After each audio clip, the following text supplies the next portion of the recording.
这是我国破冰船在南海霸气撞击越南破冰船的真实录像。我国在不费一枪一炮的情况下，瞬间将越南船只撕成两半，国人看后无不拍手叫绝。那么南海又没有冰，为何会出现破冰船呢？2014年5月2日，在我国南海领地突然出现了30多艘越南船只，他们非法越过边境，不管不顾地强行闯入我国海域，并且多次对我国的警告置若罔闻，径直地来到了我国981钻井平台附近。当时我国的工作人员正在努力工作，并没有关注到越南的船只，没想到越南为了求关注，竟然派遣蛙人潜入水底，企图阻止我国工人的正常开采活动。考虑到两国关系，工人们虽然生气，但还是努力克制着，与他们好好沟通。没想到越南竟然给脸不要脸，将我国工人好好沟通的行为当成了害怕他们，于是一副小人得志的样子，气焰更加嚣张，不仅多次做出不履行动作，还咿咿呀呀的大喊大叫。即使语言不通，也能猜到他们嘴里绝对吐不出什么赞美之词。眼看着沟通无效，越南竟然恬不知耻的用瘪俗的中文让我国工人赶紧滚出他们的地盘。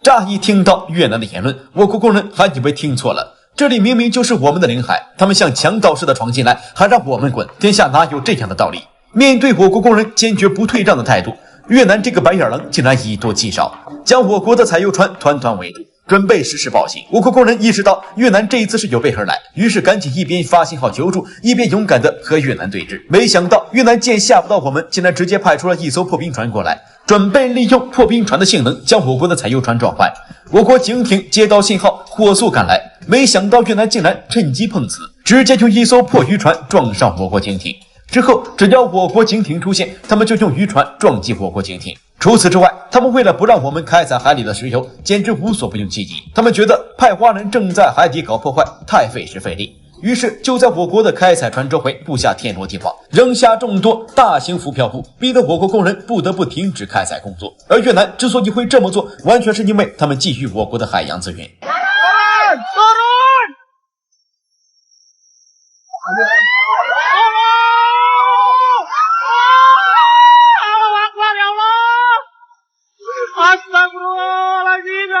这是我国破冰船霸气撞击越南破冰船的真实画面。我国不费一兵一卒就将越南破冰船撞得分崩离析。那么我国破冰船为什么会出现在热带海域呢？2014年5月，越南为了阻止我国合理开采工作，多次派遣船只到我国领海搞事情，甚至还叫嚣着南海的石油资源全都是他们的。其实这也不是越南第一次这么不要脸了，早在上个世纪，越南陷入困境时，我国就多次出手相救。但越南不仅不感恩，一旦得势瞬间就切换到白眼狼模式，对我国的援助只字不提，还时时刻刻对我国南海虎视眈眈。不仅多次派军占抢我国岛屿，还派遣蛙人潜入海底偷偷的开采我们的石油。众所周知，海洋里蕴藏着丰富的资源，在我国南海，石油资源更是高达100亿吨。如果开采出来，对我国的发展绝对是不小的助力。但由于当时我国技术有限，只能对一些潜水资源进行开采，因此一些别有目的的国家抓住机会就跑到我国领海，将我们的资源偷走。面对这样无耻的行为，我们却没有丝毫办法。后来随着我国的逐渐发展，在科技领域取得了一系列的成就，为了避免资源再次被恶意开采，我们于2006年建造了981钻井平台。有了这个钻井平台后，我国的开采深度将获得巨大的突破。然而还没等我们开始庆祝，一些别有用心的国家就跳出来搞事情。先是以老美为代表的气候国家，说我们过度开采海洋资源，破坏海洋平衡，污染海洋环境。说这些话的时候，不知道老美还记不记得自己当年求发展的时候污染了多少环境。然而我们的老相识越南也迫不及待地跳出来，说我们侵犯他们的主权，非法开采他们的资源。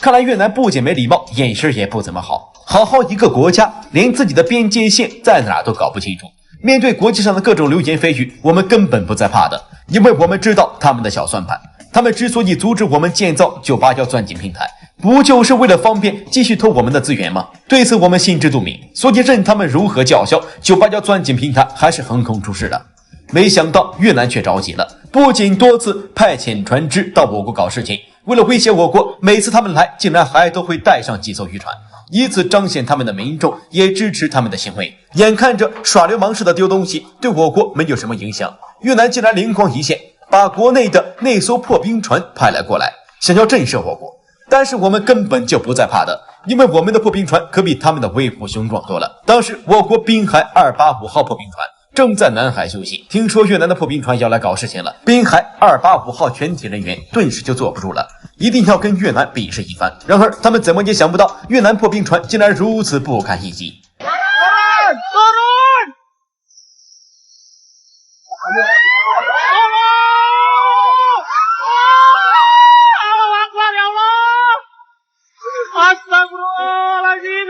这是我国破冰船霸气撞击越南船只的真实影像。在我国破冰船的撞击下，越南破冰船瞬间支离破碎，最终只能狼狈逃窜。然而，明明是越南厚颜无耻搞事情，结果我们却被反咬一口。2014年5月，我国滨海285号破冰船在5艘军舰和上百艘自发组织起来的渔船的保护下，浩浩荡荡地冲向正在搞事情的越南船只。刚刚还上蹿下跳、嚣张不羁的越南船只，瞬间鸦雀无声，大气都不敢喘一下。也许越南人都是鱼的记忆，很快就忘了自己的处境，竟然就开始对我国工人颐指气使。我们的破冰船可不惯着越南的臭毛病，二话不说，直接就冲上去与越南来了个亲密接触。也许是没见过这么大的船，越南人高兴的手舞足蹈，高兴的嗷嗷乱叫。相较于越南人的热情欢迎，越南的破冰船就显得没有那么给力了。我们才轻轻碰一下，他们的破冰船竟然瞬间就支离破碎了。弯曲变形的铁片和船上的金属支架，甚至还把我们破冰船上的漆都刮花了。然而，还没等我们找上门让他们赔偿，他们却反而装成了受害者的样子，在国际上飙了一场演技，声泪俱下的样子。奥斯卡要是不给他颁个小金人的奖，都是对他演技的侮辱。在越南的描述中，不仅颠倒是非，还将整个事件都添油加醋。总之，错的是我们，他们才是受害者，而他们的主子们自然抓住机会，就不分青红皂白的指责我们。搞笑的是，这边越南在国际上还扮演着无辜小白花，另一边的越南国内就开始大肆的打砸华人店铺，抵制在越华人。甚至一些中国人还被极端的越南人打伤，一时间在越华人连生命安全都难以得到保障。面对越南的无耻行为，我国大使馆只能一边安抚在越华人，将他们分批接回国内，一边向国内民众发出通告，提醒大家近期少去越南旅游。一方面是避免在越南遭遇到恶意伤害，一方面也是在给越南施压。毕竟众所周知，我国可是旅游大国，越南得罪了我们，以后旅游业必定会遭受打击。经过我们不懈努力，越南最终妥协，乖乖地赔偿了在华越人的损失。而我国破冰船的霸气一撞，不仅将越南赶回了老家，更是撞出了我们的国威，向世界证明中国绝对不是好惹的。那些想搞事情的宵小之辈，最好将小算盘全都收好，否则最终也只能自讨苦吃。